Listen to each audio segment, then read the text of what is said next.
बिस्मिल्लाहिर्रहमानिर्रहीम। मेरे मोहतरम सामीन और नाज़रीन, आज मैं आपकी खिदमत में उन चीज़ों का ज़िक्र करूँगा जिन चीज़ों से रोज़ा फासिद हो जाता है। अब फासिद करने वाली जो चीज़ें हैं रोज़ा को, यानी रोज़ा को तोड़ने वाली जो चीज़ें हैं वो दो किस्म पर हैं।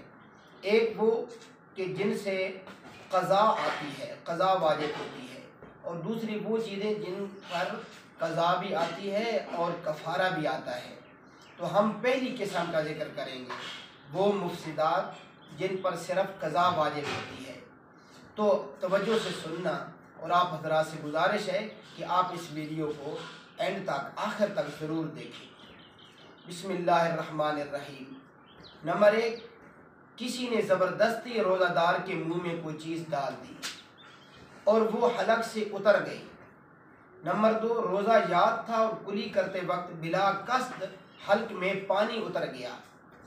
नंबर 3, कै आई और कस्तन हलक में लुटा दी।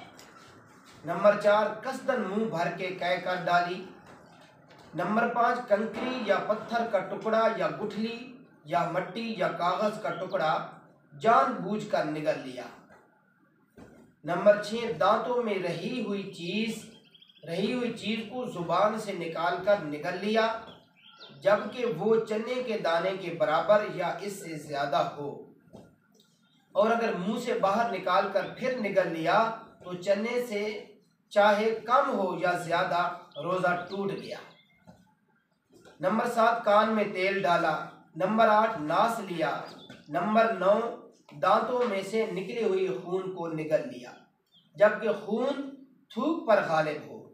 नंबर 10, भूले से कुछ खा पी लिया और ये समझकर कि रोज़ा टूट गया, फिर सारा दिन कसदन खाता और पीता रहा। नंबर 11, ये समझकर कि अभी सुबह सादिक नहीं हुई, सहरी खा ली, फिर मालूम हुआ कि सुबह हो चुकी थी। नंबर 12, रमज़ान शरीफ के सिवा और दिनों में कोई रोज़ा कसदन तोड़ डाला। नंबर 13, अबर या गुबार की वजह से ये समझकर कि आफ्ताब गुरूब हो गया, रोज़ा अफ्तार कर लिया, हालांकि अभी दिन बाकी था। इन सब सूरतों में मेरे मुहतरम सामीन व नाज़रीन, सिर्फ इन रोज़ों की क़ज़ा रखनी पड़ेगी जिनमें इन बातों में से कोई बात पेश आई है। इंशाअल्लाह ताला अनकरीब दूसरी किस्म भी जिक्र करूँगा। अल्लाह ताला अमल करने की तौफीक अता फरमाए। मेरे मुहतरम सामीन व नाज़रीन, हमारे इस चैनल ज़ौक़ इस्लाम को ज़रूर सब्सक्राइब फरमाएँ और हमारी इस वीडियो को लाइक और शेयर फरमाएँ।